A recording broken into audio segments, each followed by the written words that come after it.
Well, Thursday morning just got a lot spicier because Andy Cohen is now threatening to sue Leah McSweeney if she doesn't retract the allegations she made against him in her lawsuit. We have the Real Housewives of New Jersey trailer that has dropped, and we have the Love is Blind finale. I'm excited. I hope you're excited. Let's get into it. You're listening to No Filter with Zach Peter, your go-to source for all the latest pop culture and reality TV tea, served fresh all week long. Now, let's dive in. Woo! Okay, so just breaking news, Andy Cohen is coming back at Leah McSweeney for the allegations she made against him. And we're going to get into it. This is not what was, this literally just broke this morning. So TMZ just reported this a little over an hour ago. But so Andy Cohen's attorneys have fired back a letter at Leah McSweeney because she came out and claimed that, I believe, the exact allegation in her lawsuit against Bravo and the network, because remember, they violated her rights and they were not, respectful of her disability, which is alcohol use disorder. And they were encouraging her to drink alcohol on the show, knowing that she was in recovery and she'd been sober for 9 years. And then 6 months prior to joining the show, she had broken her sobriety. And then she ended up drinking a lot on the show. And she had disclosed that she was an alcoholic. But, also I know a lot of people felt like, well, there needs to be some personal accountability. Just because you're an alcoholic doesn't make anybody else responsible for your decisions, right? Is this a violation of her disability rights? There was something that God, somebody was a few people had mentioned to me that there's essentially a you can do bad all by yourself. Like, we can't prevent you from making poor decisions. I'm hoping somebody in the live chat will actually weigh in on that. But I remember a few people mentioned that to me, and I meant to look into it further. But that there is some sort of protection in place for like an employer or for other people around you that prevents them from preventing you from having free will to make your own decisions as it relates to like disability law. I may be confusing those details. Don't quote me exactly on that. That's me just trying to pull pieces of what I remember people commenting and DMing me. However, if anybody in the live chat has any context that they want to bring to that, and if you were one of the people that reached out and referenced that, let me know. However, yeah, I don't think that she has a strong case. And it's interesting that now Bravo, NBC, and Andy Cohen specifically are clapping back at her, Andy's attorney. So I'll just read you this. I didn't have a chance to really read the article prior to going live because I literally just saw it as I was sitting down. But TMZ reports Andy Cohen torches Leah McSweeney's Coke claim, take it back or else. Andy Cohen's firing back at Leah. Bravo head honcho fired off a letter to Leah through his attorneys to make it crystal clear that they believe her allegations of cocaine use against Andy are false and defamatory. Now, she didn't say Andy Cohen recreationally does coke, right? She didn't say he imbibes in some pasta on occasion when he wants to have a carb day, right? She didn't say that. She specifically said that he does pasta, that he eats his pasta, and we all know pasta is code, but he eats his pasta with his favorable housewives, with his top tier housewives, and also gives them favorable edits as a result of the close relationships that he has with them, right? His attorneys seem to be really honing in on the pasta usage behind the scenes, right? So here's what he actually says. We demand that you, Leah McSweeney, we demand that you immediately retract and withdraw all allegations relating to Mr. Cohen's purported cocaine use. If she doesn't, they're taking her to court. They point out that there are no details included in her allegation here, which they think points to her not knowing anything concrete because it's simply not true. Her attorneys say that they believe Leah levied this salacious claim against Andy recklessly just to get headlines and potentially a quick payday. Yeah, I mean, it is kind of bordering extortion, in my personal opinion. That's not my legal opinion because I'm not a lawyer. But in my personal opinion, if you're going to weaponize the headlines and the media and the press to kind of shake people down and be like, well, I know your dirty secret, so give me money or else. And Andy Cohen said, or what? Or what? But I think if you're trying to shake people down and you're trying to threaten the press against them and you're trying to threaten to put these rumors out into the headlines, then yeah, that to me is a level of extortion. And it does, his attorneys accuse Leah of looking for a quick cash out, a quick payday, right? Which is exactly what this looks like. If they go to trial, discovery will screw her. Yes, I agree with you, Jen, because I don't think she has any proof. What proof would she have? She would either have to have somebody that's willing to go on record. Maybe she has Kathy Griffin, because back in the day, Kathy Griffin said that Andy Cohen offered her Coke on 2 occasions. She's like, the first time he did it, I thought that he was joking. And then the second time he did it, I realized, oh, maybe he's not joking. But Andy's letter to Leah's attorneys continues, right? The truth matters. Litigation cannot be used to create fake news, and it cannot be used as a vehicle to spread false and malicious lies in furtherance of a shakedown. We demand that you issue an immediate apology. You issue an immediate public retraction and apologize to Mr. Cohen. Every day you fail to do so only increases the damages suffered by Mr. Cohen. Ooh. So they're saying every day you don't apologize, damages in terms of what you can pay in a defamation lawsuit will only continue to pile up. This is going to fuck her big time because I don't think she has any proof. Again, you would have to have a housewife or someone that's willing to go on record. I don't know if Kathy Griffin would be the most reliable source because they can argue bias, right? That, Kathy has a tumultuous relationship with Andy Cohen. They have no proof of any of this information, right? It's really just Kathy Griffin's word against Andy Cohen's word. And Andy can say, listen, I was joking, or that never happened, or whatever. I think he's denied it in the past as well. I don't believe that he's in the back green room doing coke before Watch Robin's Live. I'm sure he does it recreationally on his own. I don't know. That's his life. Whatever he does in his personal time is his personal time. But I don't think that there's anything Leah can bring to the table in discovery that would prove that she knows this for a fact, unless he's even offered her cocaine, and she'd obliged, or participated, or witnessed Teresa Giudice, for example, or somebody else that's doing this with Andy Cohen. And then you have the list of housewives that have come out against her, that's also gonna be a factor to consider. NDEB says, I'm going to start suing these fast food drive-thrus for tempting me to be fat on a daily basis. Great point. I said the same thing about next I'm going to sue Whole Foods because I walked in there and I have alcohol use disorder and they just have alcohol freely on display. I feel like my rights are being violated because they're tempting me because I'm coming into their business, but they know that there's a chance that people with alcohol use disorder can come into their business. And so the same way that you would need to provide, a ramp for somebody with a wheelchair, you need to provide protections for my disability, which is alcohol use disorder. So if I walk into your establishment and there's alcohol just on display and I can freely walk up to the counter and buy a bottle of Belvedere, or I can freely walk up to the bar and order a shot, that's against my rights. That's a violation of my protections. You're supposed to protect me.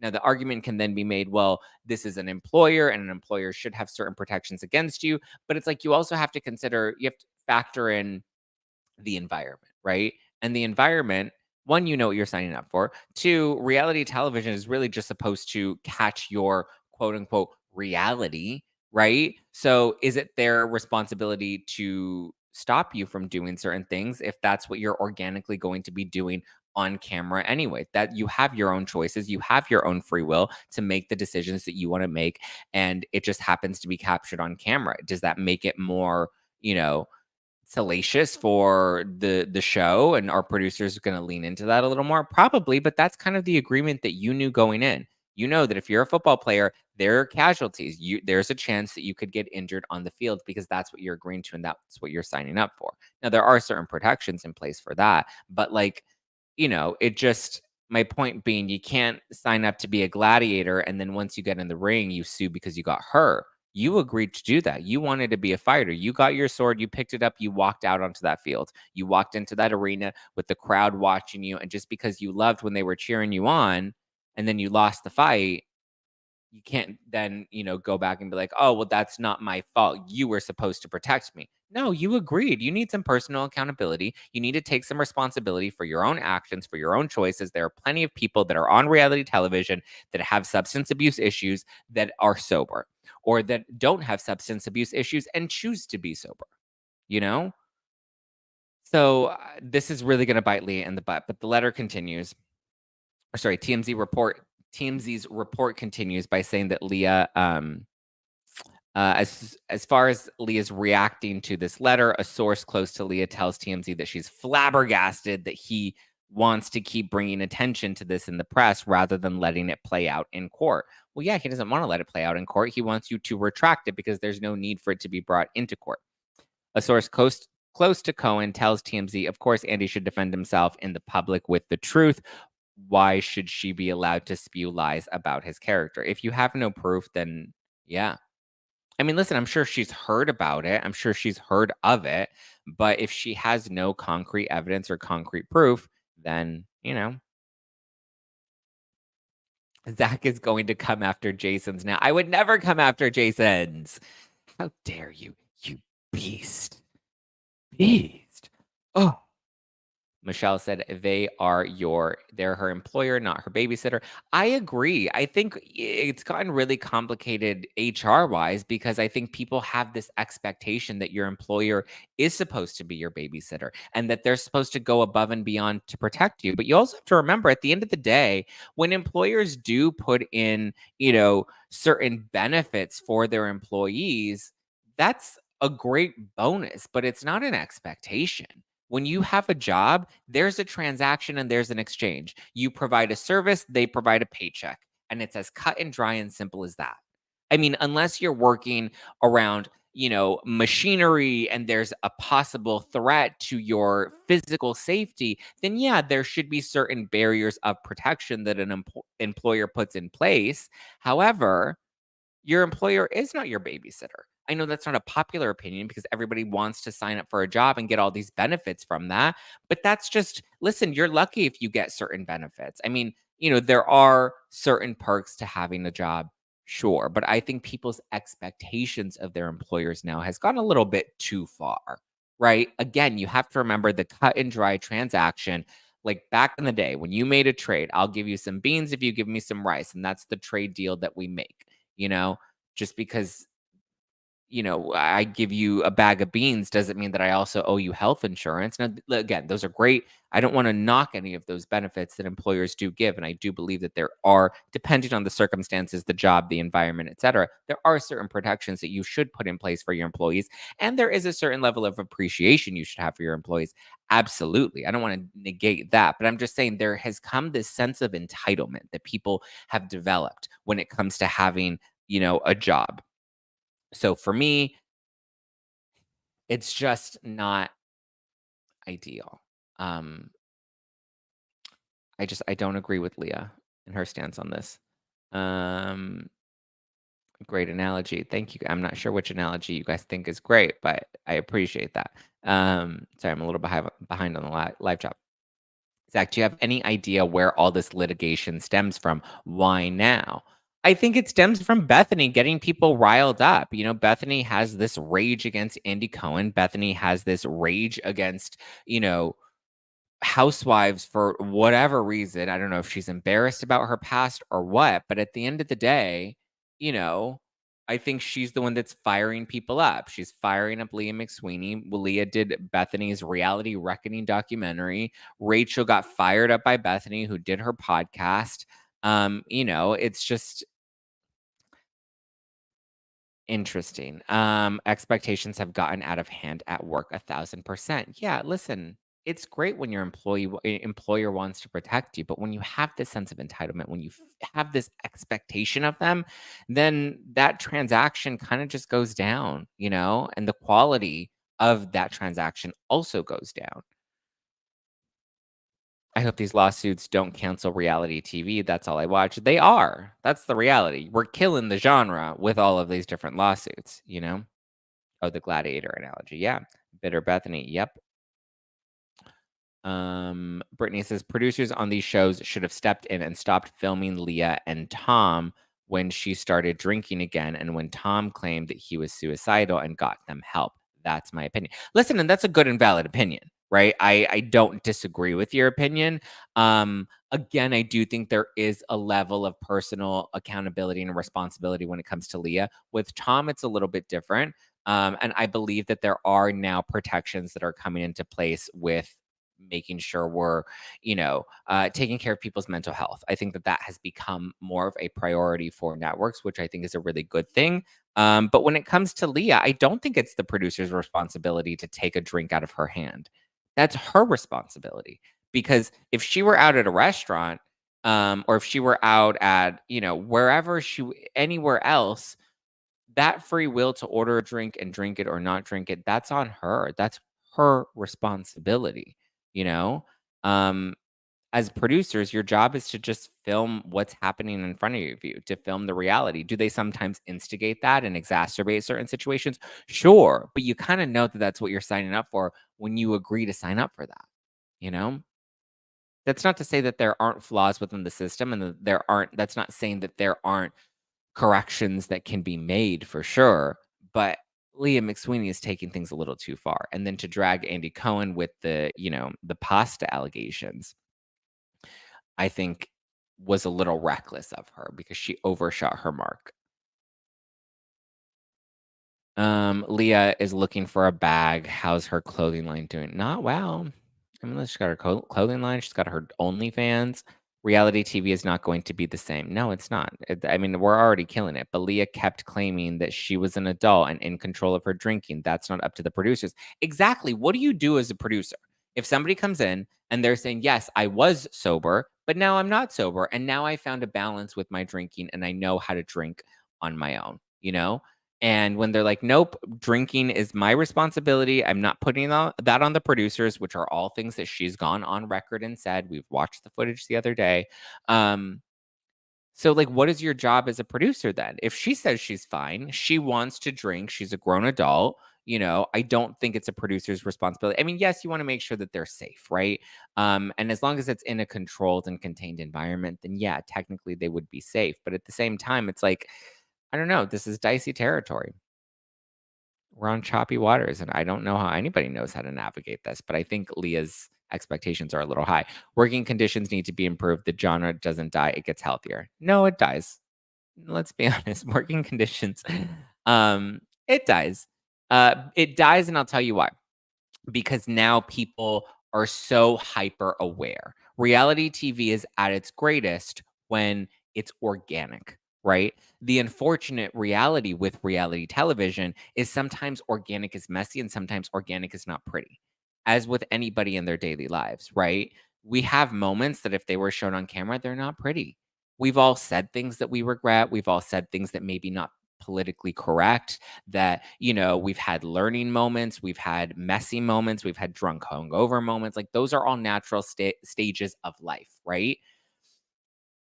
When we become so hyper aware and when we also want to avoid any sort of criticism, especially, with the nosebleed seats on Twitter, we censor ourselves and we're no longer organic. We're no longer authentic. We're no longer doing what we would normally do. We're doing whatever is going to protect our image. So I do think it kills the genre. It takes away from the genre because it takes away from the organic and authentic nature of what's happening.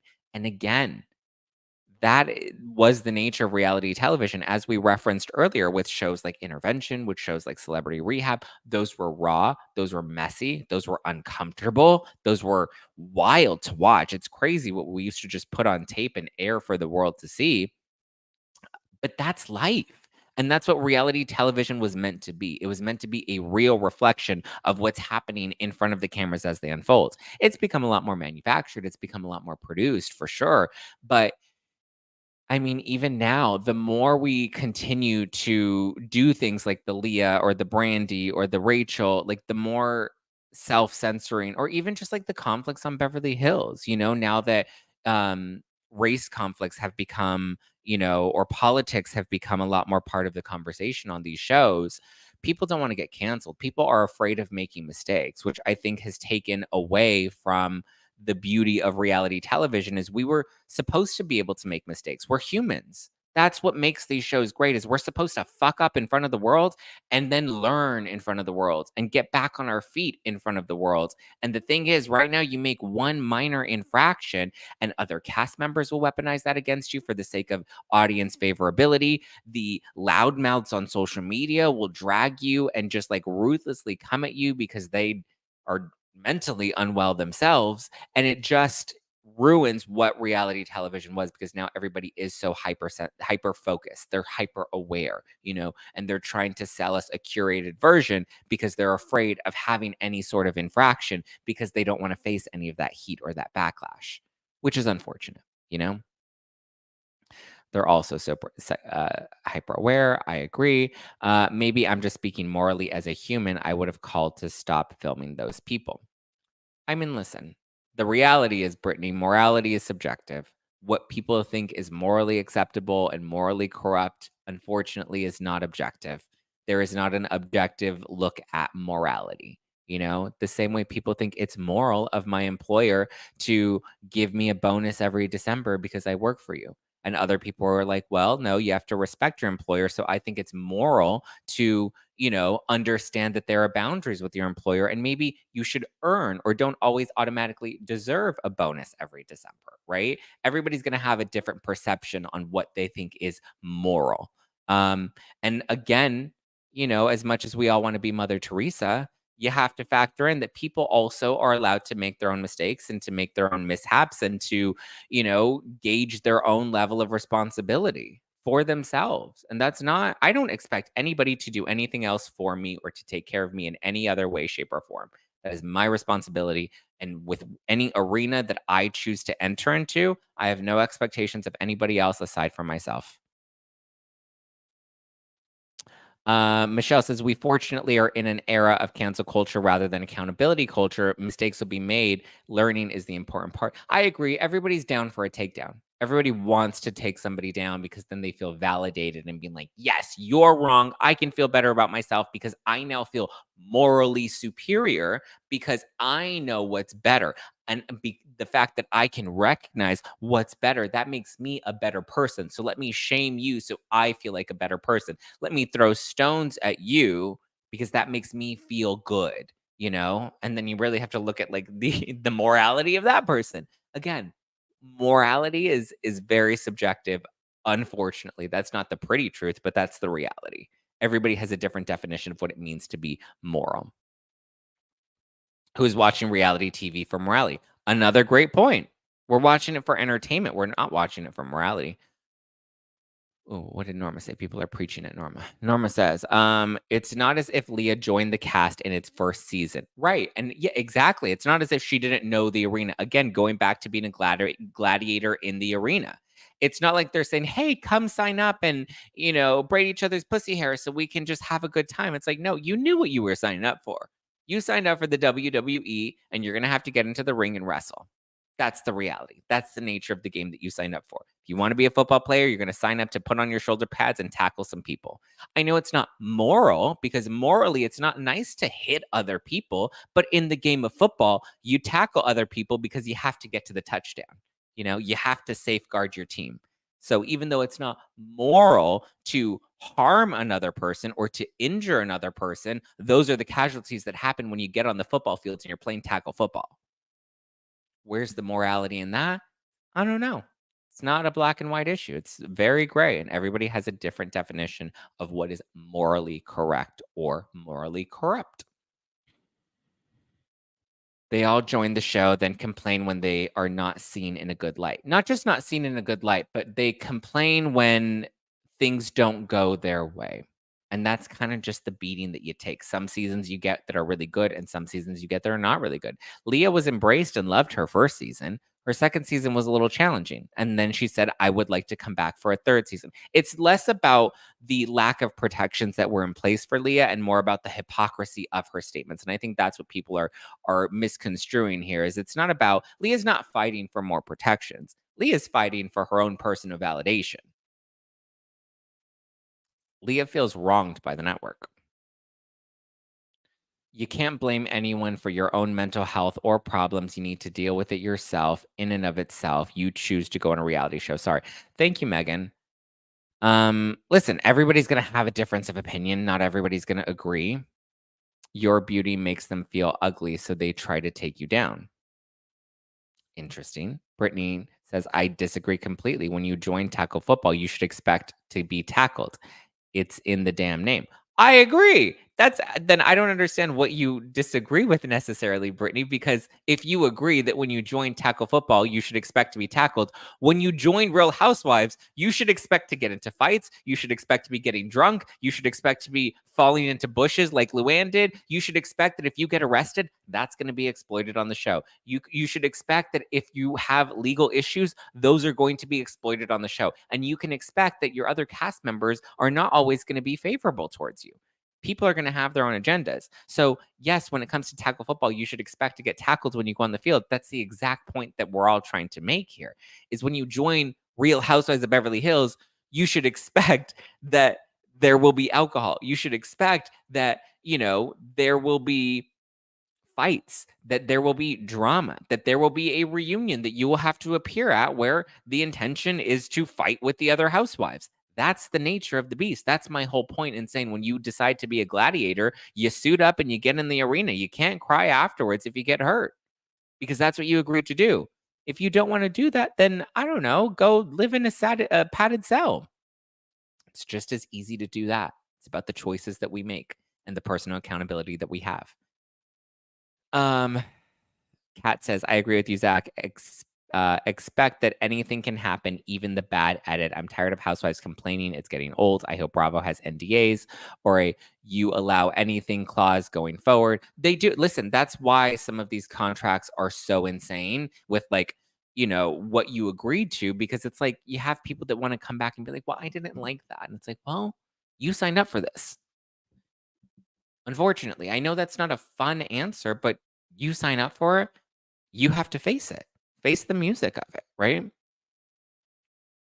Here's an example. Shannon from Real Housewives of Orange County drinks a lot on the show and never once blamed the network. You're responsible for yourself, not the network. Exactly. And here's the thing. Shannon, as in her real life, ended up getting a DUI. And now we have to follow that story play out on camera and hope that we learn through her experience. But it's not the network's responsibility. I think it's great when the network, does try to be responsible and they call their cast members Ubers if they're drinking, which some cast members have come out and talked about that on Bravo shows. I don't think that the producers are entirely morally corrupt or void of any sort of morality. Um, but yeah, I agree. Books We Heart says Lisa Rinna said it last season that they are gladiators and she's not going to shelter Garcelle because of her race. Okay, that was a loaded that was a loaded statement. But I agree. I think the point that Lisa Rinna was trying to make was it's unfair that what everybody on the show has to sign up and essentially are gladiators. Yes, but it's different when it comes to Garcelle because then suddenly it becomes all about race. And she says that if we have an issue with Garcelle, immediately they become labeled as racist, which isn't fair because it's not coming from a place that's racially motivated. Sometimes it's personality motivated, right? Sometimes you don't like somebody for who they are, not for the color of their skin. And so, I think that we saw that as a great example in the Beverly Hills Reunion Part 2 that aired this week. It was interesting to see Dorit talk about her robbery and talk about having a gun being held to her head and having children just down the hall with the very serious threat of there are strange men that are coming into her home that have broken in. We saw them break the door in the surveillance footage and had a gun to Dorit's head. And Garcelle sat there with the smirk and she's like, that's my opinion. I thought it was weird. And it's like, really? Because anytime there's any sort of minor I mean, listen, small to big infraction as it relates to Garcelle, she is up in arms about everything, right? You laughed at my son Jax, you cussed out my son Jax, and those are terrible things, right? I mean, I think laughing about it was a little more in jest than the actual act of it. But also, Erica's intentions were not to actually hurt Jax, but she took accountability. She owned it. She apologized to Jax. She apologized to Garcelle. And then Garcelle's continued to carry that on. It's strange to me that, or even let's go back to Garcelle's first season when at the reunion, Kyle called out Garcelle for not paying for the auction item that she bid on. And then Garcelle got so upset about that and made such a big deal about that, but, and talked about how, unfair that was for Kyle to, say that she doesn't pay her bills when it's like, but there was a bill and you didn't pay it. And I just said that it wasn't more than what that was meant to be, other than you didn't pay your tab. And listen, as somebody that has a background in nonprofit fundraising, I know people like that want to, in front of everybody be like, I'll donate my money. And then they don't at the end of the day, or they try to get out of it at the end of the day. Trust me, I've encountered a lot of those people. My background is I spent 10 years in nonprofit fundraising. I know that world. I know people like that. So to turn that into something that it wasn't did make me feel a type of way. But I understood where Garcelle was coming from and I listened, right? Um, but just the way that she, even when it came to Erica, right? This season, when you see Erica crying and being like, you guys really went hard on me and it hurt me these past 2 seasons. And Sutton said, you know what? I did contribute to hurting you and I apologize. As did Crystal. She's like, listen, I think I contributed to that and I apologize. And Garcelle was like, I had an opinion and I stand by that. It's like, why do you get to be so cold to these other women? But God forbid they do anything, and any sort of infraction immediately gets blown up and taken way out of proportion. And I think it's just a way to avoid having to face conflict. You don't want to look like a villain. You don't want to look like a bad guy. So you turn this, mode of victimhood on every time that there's conflict with somebody. And I don't think that's fair if you're going to join the arena of Real Housewives. Same thing with Leah McSweeney. You can't turn yourself into a victim when suddenly you just don't like the way that things are going, you know? It's like, come on, look at what these women have given to the show. Look at what Kyle has given to the show. She's been on it for 13 seasons. Look at what Erica's given on the show, given her legal battles the last 2 seasons. Look at what Dorit has given on the show, given her robbery. Look at what Sutton has given to the show. I mean, she hasn't given a lot, but she started to give a lot more. Opening up about her marriage, opening up about the loss of her father. Like Sutton has given us some stuff. Um, and it's Garcelle gave us what she went on Bumble and she um hosted a movie premiere, which is great, but like, you know, it's interesting. Sorry, it's not personal to Garcelle. It's just like sometimes I get frustrated with some of the double standards that we see on the show because I'm like, how is it so okay for Garcelle to just be like, that's my opinion and you just have to accept it? But God forbid the tables are turned, it becomes such a greater issue than it is. And that's not to say that perception isn't different based off of your culture or your background, right? Obviously, that's the reality of the world we have to face. Some people, specifically people of color or minorities, listen, I grew up dirt poor. I'm Hispanic. I'm a gay guy. Like, I understand, not to Garcelle's degree, obviously, but I understand, the layers of that. But I also understand how people are not as intentional with a lot of this stuff as we want to make them out to be. And a little bit of grace, a little bit of forgiveness, and a willingness to have conversations that may be uncomfortable but that we can work through and be willing to move on from those issues helps everybody learn at the end of the day. When you weaponize it for a favorable edit on a reality show, that's frustrating, because again, then um then you do, again, back to the point I was making earlier, you self-censor and then you no longer are being you or being organic, and you're tiptoeing around Garcelle and you're walking on eggshells because you never know when, you're going to be labeled something else yet again, when intentions could be very pure or circumstances can be, really simple and not, dragged out the way that they've been drug out. I know that's not a favorable opinion, but it's how I feel in my view of this. So, like Garcelle said, it's just my opinion. I didn't think that the robbery was real. That's just my opinion. I know you said that you had a gun to your head and your kids were just down the hall, but I have questions about your robbery. Something about it doesn't feel real. You still had a ring after you were robbed. Why do you have a ring after you were robbed? And Dorit's like, well, because that specific ring I had just brought back from a trip and that was still in the luggage. It wasn't where my jewelry normally was. They went towards my jewelry bar and that's all the jewelry that they took. But that one specific ring happened to have been in my luggage because I had just gotten back from a trip. So that specific ring they didn't steal because I was wearing it on my way home and then left it in my luggage. She's like, well, I have questions. Why would a robber leave your phone after robbing you? Oh, I don't know. Maybe because phones have GPS tracking systems in them. So if the robber took the phone off of the property, you can see the direction that the robber was going in because they have the phone and you can track it GPS wise. I don't know. That's kind of an option as well. There's things within the realm of possibility, but I think to question and to not just question it, but to insinuate that Dorit was committing insurance fraud, which is a crime, to insinuate on national television that she committed a crime with her children home was wild. And then she didn't apologize for it. And she's just like, LOL, sorry, that's my opinion. I was like, wow. But anytime any of these women have done anything, immediately you drag it out. I never thought of the phone having GPS. Interesting. Yeah. You don't think these robbers think about these things? They think through all that stuff, you know?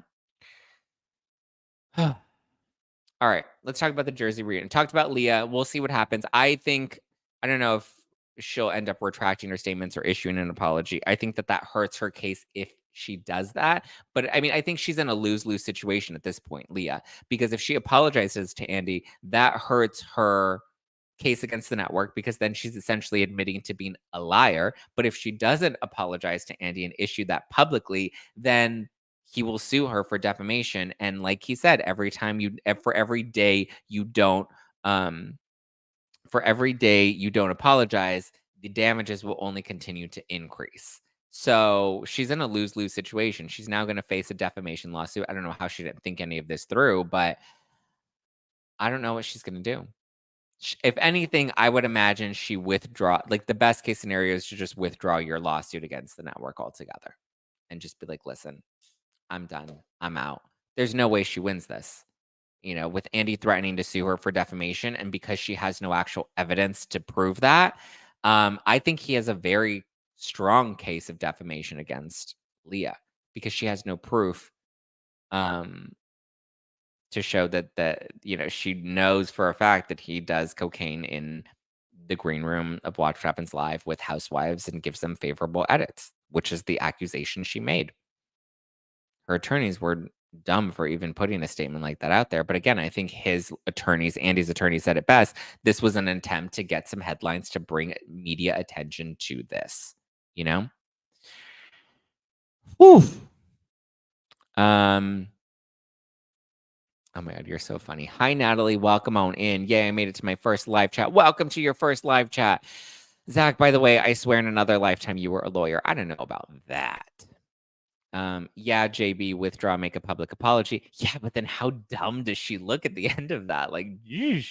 I mean, that seems like the only logical option for her is to withdraw the lawsuit and issue that public apology. But that makes her look so bad. Okay, let's talk Jersey. We have the new trailer that came out for Real Houses of New Jersey. It returns May 5th. Cinco de Mayo. Hey, holla. Um, it doesn't look very good. We see not a whole lot. So we don't see any interactions with Therese and Melissa, which we already knew going into the new season. But we know that there is no like cast trip. The most they do is go to the Jersey Shore. It just looks like a mid-season. It doesn't look very interesting. It doesn't look very exciting. We don't see a whole lot of drama. We don't see any of the conflict between Jennifer Aiden and Danielle Cabral. Remember, they both got put temporarily on suspension halfway through filming because they got into a physical altercation and then they were put on pause for a hot second before they were brought back in. We see a little bit of tension between them, but we don't see the actual altercation that took place on the show. So wild, interesting. We'll see. Returns May 5th. There's not a lot to say other than the only thing that I think was the biggest standout from the Real Housewives of from the Real Housewives of New Jersey trailer was a clip. But again, I always like to take the clips that we see in the trailers with a grain of salt because a lot of the times they edit things to make it look one way versus the other. Rachel Fuda was barely in the trailer. Yeah, that's right. She was barely in the trailer. We did see some of the Jackie versus Margaret stuff. All we get from that though is that there's conflict between them, which we already knew. Nothing new. But the biggest piece that people seem to be talking about is the Teresa and Louis of it all because Joe Benigno said that Louis draining all of Teresa's finances. And then we do see some tension between Teresa and Louis. So Whether or not it's true and that's what their fights are about, I don't really know. But it does look like there are some things that they don't want revealed on camera that we kind of catch in a not a hot mic moment because there was a camera from afar that was on them, but interesting, often bait and switch in the trailers. Yeah, we've seen it happen a ton of times. Miss CC says the RHONJ trailer was a yawn. Yeah, yeah. I love Jersey. Jersey was one of my favorites. I love Jersey. Um, but this season just doesn't look like it's gonna be the one, you know? It's just we didn't even really see much of Melissa in the trailer. We saw bits of Teresa. Um, Danielle just kind of looked I kind of liked Danielle last season because I was like, okay, she's very Jersey. She brings something new, she brings something fresh. But now I just in the trailer, I'm like, oh my God, Danielle already looks obnoxious. Jackie, I used to really like Jackie, and I'm kind of like, it's strange that her and Teresa are such good friends all of a sudden, considering how much they hated each other. Now, all of a sudden, I think their friendship is more out of convenience rather than out of like a true, like, we love each other. Bullshit. You don't like each other. Why are you even trying to fool us? Thank you. Next. Swipe left. Bye, Felicia. Bye. Who is the worst picker of men, Teresa or disaster dater Zach? That's a good question. Do you guys I think Teresa is a worse picker in men. Um, our men have taken her to jail, to prison. Zach, are you still recapping Miami with reality no filter? I I don't know what reality no filter is. Um, but I mean, I've watched Miami. I watched the reunion. It was fine. It was good. Miami had a solid season. I think it was solid. I think we're just kind of in this housewives fatigue moment. Maybe having a break since we won't have any housewife shows come April. I don't think we're going to have any housewife shows on the air. Come May, we're only going to have Jersey on the air. And then come June, we'll have Jersey and Dubai. Who the fuck is looking forward to Dubai? I mean, maybe they're hoping that because there is nothing else and Dubai will be the only housewife show that that'll actually make people watch Dubai. But if anything, I think people will just be like, we're going to take a break from Housewives and we'll enjoy a break from Housewives. I don't know if it's going to happen. Listen, I don't know. I can't predict what's going to happen, but I would imagine that they're maybe doing that to help boost some ratings or yeah, some boost some ratings for Dubai because that's the only thing we're going to be able to watch. So it's like, oh, might as well just watch Dubai. But I would rather just watch something else. Give me another Traders. Give me another Love is Blind, you know? Whew. Mm, mm, mm, mm, mm. Zach doesn't pick anyone to be in a relationship, though. Oof, those is fighting words. We're coming for me. Um, it is true. I have not been in a relationship. So, yeah, I have intentionally not been in a relationship. I've never, you know, had that step to take. There have been times where I've absolutely considered it, but yeah. How did you guys like Bet It All on Blonde last night? I saw the screener for Bet It All on Blonde, so I watched it. I watched part one last night, and then I was so tired. I always go to bed early, but I was tired. I saw the Beverly Hills reunion, and I saw part one of Bet It All on Blonde on Bravo. I didn't finish watching part two on Bravo because, like I said, I fell asleep, and I'd already watched it. I saw the screener. I like Bet It On Blonde. I enjoyed it. I thought part one was really strong. Yeah, I mean, I've given you my thoughts on Bet It All on Blonde already, but let me know what you guys think. I like that she opened up about Tom. I like that we touched on the scandal. I like that you really do see her rebuilding, and you see that like the character that she was, you know, has been not tarnished, but that is lost. What's the word that I'm thinking of?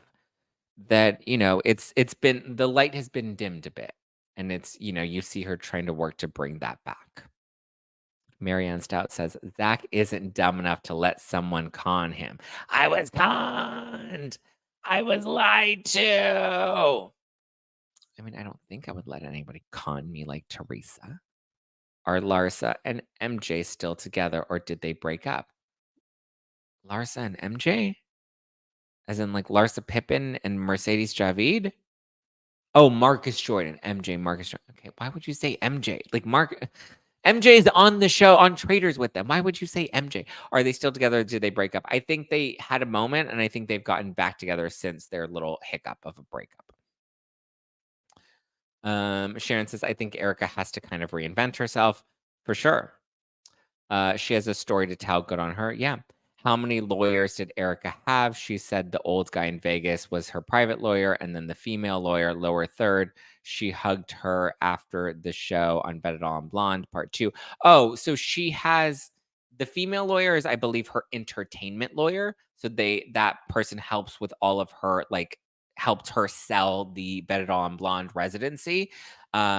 Dina, God, I can't remember her name, and I feel like an asshole for not remembering. But she's her entertainment lawyer, so she handles her entertainment contracts, right? Housewives contracts, all of that sort of stuff. Then she has her personal attorney, Jim Wilkes, who's the one she referred to, who loaned her the money to help her get out of, who was the long-term friend that helped her get out of her situation with Tom. And then she has her legal lawyer? What, I don't know what Evan would be considered. Evan C. Borges. He's like her attorney that's helping her fight all of the lawsuits, the Girardi Keys drama.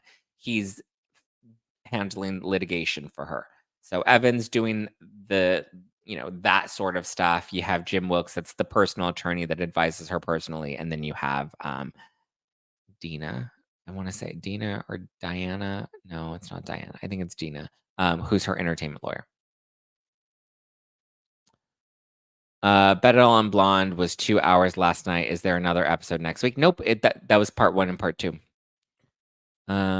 Defense attorney. Yes, that's what Evan is. That's the term I was thinking of. Evan is her defense attorney.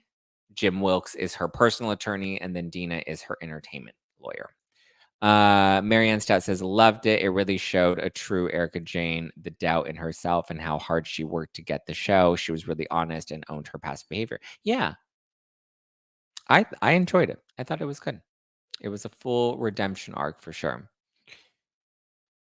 Whew. Love is Blind. Let's briefly, because I know we're running out of time, but like we can't not. Okay, spoiler alert. If you have not watched the finale of Love is Blind, I'm about to blow it all for you. Okay.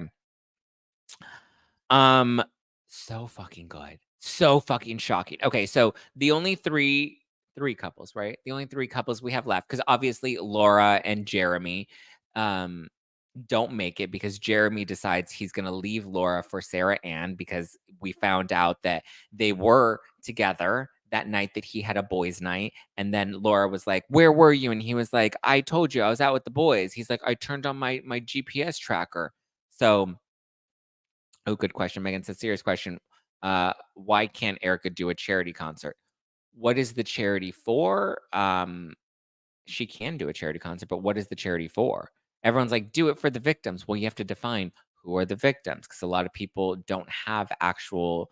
I mean, it's a very complicated and confusing question. There are a lot of allegations, but in terms of who's owed money, how much are they owed money, who takes precedence. So if there's a concert, and let's say, for example, the concert raises $100, then who gets that $100? How do you divide it? Who's first in line? Do the actual former clients get it? No, you can't really have them jump the line, because you have these secured creditors that are all these people, these bank lenders that are now collecting their money, because Tom took out these really big high interest loans that now need to be paid back, but that was under contract. So technically they're at the front of the line.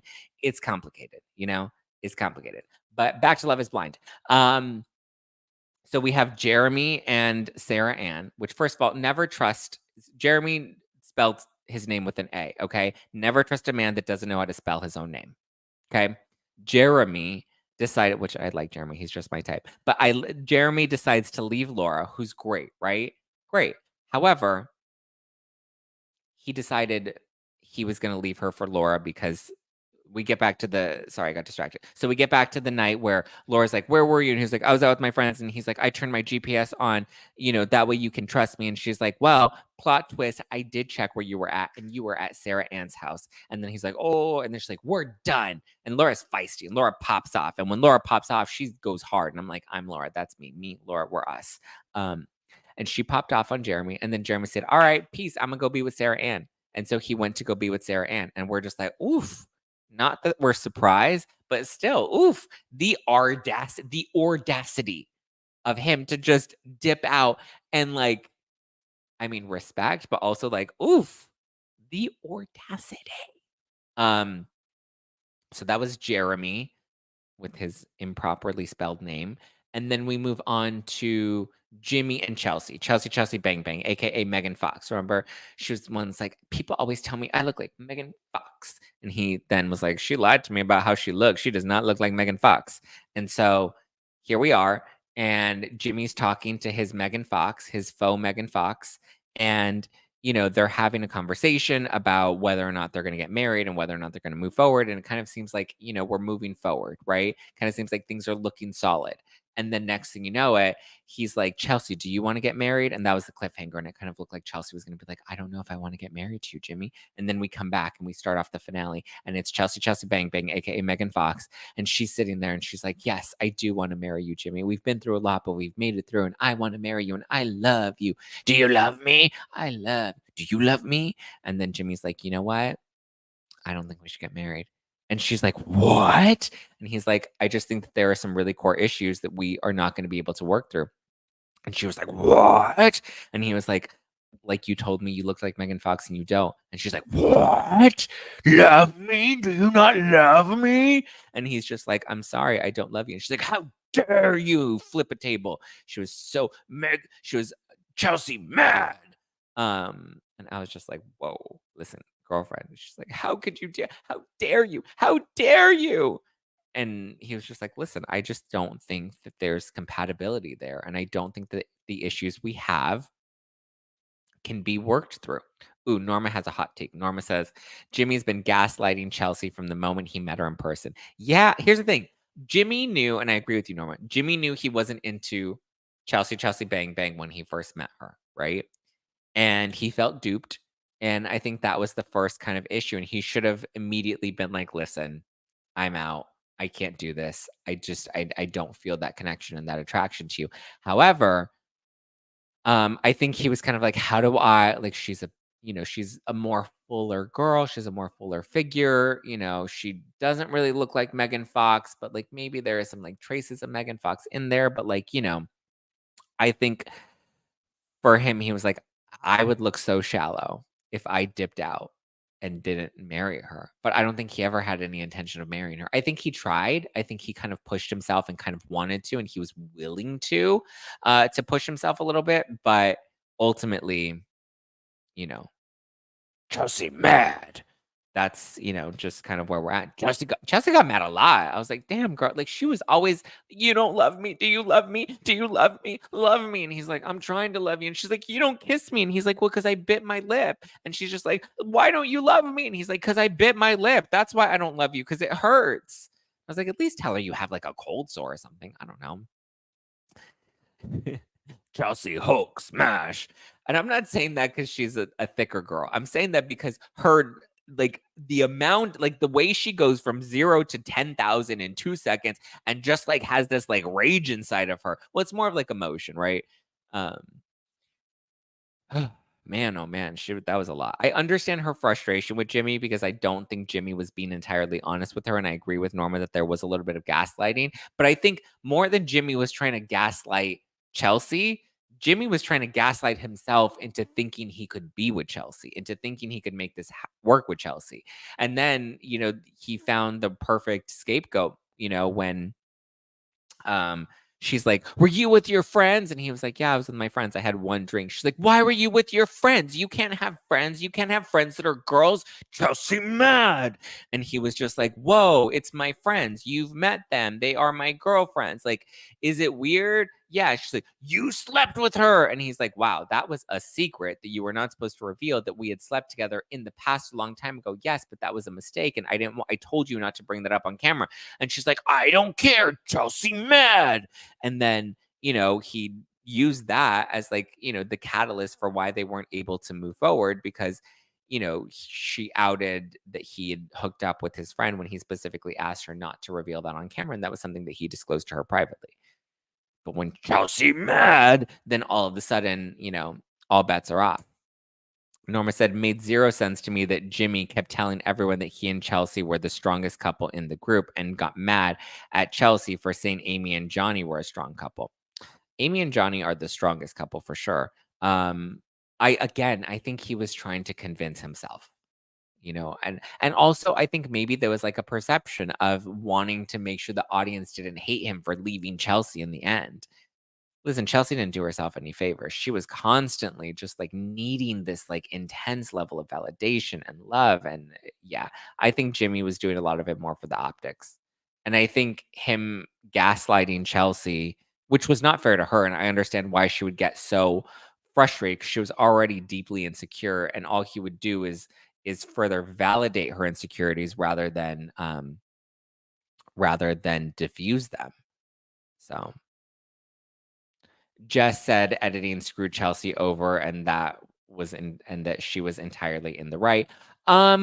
No, I think I hear what Jess said, but also you have to understand Jess didn't witness any of this and she's not watching any of this footage. She's only watching it now with us. So Jess only knows what Chelsea has told her because Jess and Jimmy aren't together, I don't think. So I think Jess is just going based off of Chelsea's feelings, and we see Chelsea has a lot of those. So, yeah. I mean, listen, I don't think the edit helped. I think the editing, as we see, like editing's trying to paint the storyline in the picture, which now we get to well, actually, before we get to AD and Clay. But so anyway, Jimmy tells Chelsea, sorry, Chelsea, Chelsea, bang, bang, Chelsea, Chelsea, bye, bye, bye. And they're done. And then we get to the weddings, right? And we see Johnny and oh my God, what was her name? Johnny. Why did I just blank on her name? I literally just saw her name and I was just thinking about her. Um, Chelsea was a relatable hot mess. Yes, she was. But so Johnny and his Sarah, right? No, not Sarah. What was her name? Amy. Johnny and Amy. Plot twist, spoiler alert, they end up together, they get married, they're boring, right? But the meat of the episode, we get to AD and Clay. And I feel so bad because my friend Jacques, he's been on this show before. Jacques, he has the Unpopular podcast. He was watching it live and he was posting on his Instagram stories and he was posting about it. And I responded to his Instagram stories and I was like, oh my God. And I kind of spoiled the AD and Clay stuff for him. And he was so mad at me. And I was like, I'm so sorry. I legitimately thought you were at the end of I thought you said you had watched it and whatever. I was just like, oh, I felt so bad because I spoiled that. But now I'm about to spoil it for you. But I'm letting you know that I'm about to spoil it for you. Okay. So we have AD and Clay. Whew. And they make it to the altar. They're doing all the things and he loves her and she loves him and it's all looking so good and so positive and yay, they're going to have babies. And like, listen, we knew Clay was bad from the beginning, right? When he was like, tell me what you look like. Otherwise I'm not going to propose to you. And she's like, I'm not going to tell you what I look like, even though I got thick thighs, brown eyes. And what did she say? Thick thighs, brown eyes. Oh, I'm 5'6", 5'5", brown eyes with thick thighs and brown eyes. Is that what she said? I don't remember. It was a great line though. But so they get to the altar and they ask AD, do you take Clay to be your lawfully wedded husband? And she says, yes, I do. I want to marry Clay. And then they ask Clay. And then Clay's like, listen, I love you, but I'm just not ready to be a husband. And everybody is like, what? Oh, yes. And then Clay's remarks about her body. Remember? And he's like, if you ever let your body go, I'll make sure I keep you in shape, girl. And she's like, what? What if I get pregnant? He's like, I will keep you in shape. I will yell at you to get in the gym. And she's just like, excuse me? And he's like, yeah, I will yell at you to get in the gym. And she's like, you're not going to talk to me like that. He goes, no, yes, I am going to talk to you like that because that'll motivate you to get your ass in the gym. And we were all just watching this exchange like, excuse me, sir? And so now we know Clay was always going to be the Clay that he was going to be and leaves her at the altar. And she is devastated. She's blindsided. She's shocked. And I was like, if I ever end, I was like, I could never do Love is Blind. I could never. If somebody left me at the fucking altar in front of my family, in front of Jesus, you left me at the altar on national television, I would draw knives. I would be like, oh, hell no. That is the hell to the motherfucking no. Hell to the no. I would not do Love is Blind. Not unless I had a guaranteed husband by the end of it. And you see these boys lie. All they do is lie. Never trust a man. Why? What did they do? They lie. That's why I've never been in a relationship, because men lie. Boys are liars. You cannot trust them, okay? Everybody take notes. Don't trust a man, because why? They're going to do you dirty like Clay, and they're going to gaslight you like Jimmy. Or they're going to leave you for some other hoe like Jeremy with his name spelled wrong. Whew. Clay's Instagram replies are in shambles. Oh, I'm sure.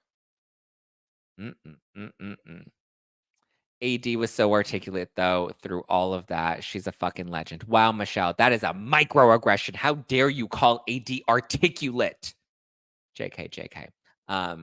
She is a fucking legend. She's a fucking boss. You know that? And she handled that shit with so much composure. Like I said, I would not have been as calm. I would have drawn knives. I would have been like, you want to see crazy? I'll give you full Chelsea Bang Bang 2.0. You want to see the Hulk? Let's go. Chelsea real angry now.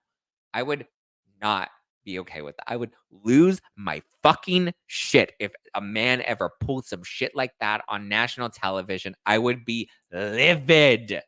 You think I'm joking about pulling knives? I would be Brandy Glanville slashing the tires. I bust the windows out your car with a crowbar. Listen, I know I like to be a peaceful spiritual warrior, but sometimes a peaceful spiritual warrior needs to honor thy emotions and pop off on a bitch. Period. End of story. But yeah, my notes from today. Don't trust men. Thank you, Donna. Thank you. That is the takeaway of today. Never trust a man. Period. End of story. 1-800-BOYS-LIE. Send up Vols a liar. Send up Vols a liar.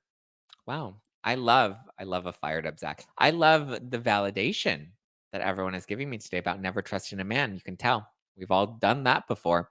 Unpopular opinion, Norma says, I think Clay does have strong feelings for AD, but was not ready to make a lifelong commitment for such a short period of time. But then why do the show? Okay, that's my point. And that's a great point, Norma. That was my exact takeaway from this as well. I think he loves AD. I think he wants to be in a relationship with AD, but I think the idea of marriage terrifies him, right? And we also see, I like that we got to see some of the complicated history and relationships that he has with his parents who validate him not wanting to marry her. But I think he really does love her. And I think he tried to articulate that. But I think with her, and my issue too, is he embarrassed her, you know? But and the point that Norma makes here is, why join the show if you know that the goal of the show is to get married? Then don't join the fucking show. Don't do it. If you know that's the goal, then you know that by the end of it, you're looking for someone that you're going to get married to. So him being like, I'm just not ready to be a husband. Listen, a lot of people are not ready to be husbands and they still be out here getting married to get their tax benefits, okay? It just is what it is. It's a macro compliment. It's not a microaggression. It's a macro compliment. How would you really feel, Zack? Donna, you act like I don't give how I really feel all day, 24/7. Zack debate. Oh, Zatisfied today. No, I'm not. Oh, Zactified. Well, no, Zactivated. That was the term we were going with this week. Zactivated. I'd kick his ass for you. Thank you, Celia. Cecile. Sorry, not Celia. Cecile. Thank you. Channel your inner agent of chaos every morning, baby. I wake up and choose chaos. That's just me, you know? And any man that wants to come into my life and fuck with my emotions like that, you better be ready. I have a crowbar ready. Just know that. For any man, I need to watch my mouth because I think about I was having this conversation with my friend Jeff the other day, and I was like, I'm over here on stage talking about how I don't like giving blowjobs and how, you know, I have crowbars and like I pop off on a bitch and I'm crazy. I'm like, what man is ever gonna want to date me with the presentation that I've sold? You know? But also at the end of the day, I don't want to give you any surprises, okay? There's no Jack in the box, okay? It is what it is. The Zack is out of the box. You just need to know. I love that AD hugged Clay's mom. The moment between Clay's dad and his mom after was so vulnerable and the most genuine scene. I agree. I did really like that. And so here's the other thing. Ooh, plot twist. Shocker. Sorry, Jeff. I was just talking about Jeff and he just texted me because we're texting about how people keep giving us love and dating advice after disaster daters. And I was telling him, I was like, yeah, because somebody DM'd me and they're like, wanted me to marry Jeff and date Josh and all this stuff. And I was just like, Only you guys knew all the real stories behind the scenes. But I was like, I was texting Jeff. I'm like, see, now they want us to get married. But I was like, but they only want me to marry you so that we can change your last name so your name is no longer Jeff Epstein. But I did love AD's reaction. But here's the plot twist with AD and with Clay. There was an Instagram story that got posted on somebody else's Instagram. So this was a leak. It's since been deleted. But AD and Clay spent Thanksgiving together. Plot twist spoiler. So it looks like AD either maintains a friendship with Clay or they found a way back to each other and started dating again. Which I'm like, but then she was over there and she's like, I know my value and I know my worth. And then he texted her at 2 a.m. and she was like, okay, BB, be right there. Been there, done that. Been there, done that. Activated my vocabulary contribution to this group. Yes, I love it, Michelle. We need to give you credit for all of that. Oh, the shade. Oh, you caught the shade, Norma. You cut the husband shade. Listen, I'm always going to be shady. I got a mouth on me. It gets me in trouble. It is who I is. It's been washed out with soap so many damn times that at this point, I love soap. Soap is my favorite meal. AD, save yourself. No, yep. She's going to grow him up. That's not her responsibility to grow him up, though. Isn't she also the one who said that she'd paint her nails to match the red flags? Oh, was she the one that said that? Yeah. Clay needs to go to therapy for himself and want to grow up for himself and meet AD on her level. I agree. I agree. These men need therapy. I probably need, well, no, people tell me I need therapy, but I'm just like, when are you going to accept that, like, I'm just perfect? Sorry. Sorry, you're not perfect. You keep going to therapy to keep, until you learn why I don't need therapy. Keep going. Thank you. Next. We all need therapy. You all need therapy. Whew. Okay, I think that's all I got for you. You got me so activated, and now I have to go to this thing for Snapchat. Whew. Soap is my favorite meal, Zach. You're on fire. Listen, I've been in a good mood all damn week, which is good. I'm here for it. You can't change a bad boy. Watch me. Watch me. I was talking about this with Jeff Lewis before we were doing his radio show. The more potential in a man, the better. You're a good fixer-upper. Let's go. I'm the Property Brothers. Let's go. I got my hammer. I'm ready. Let's fix you up, baby.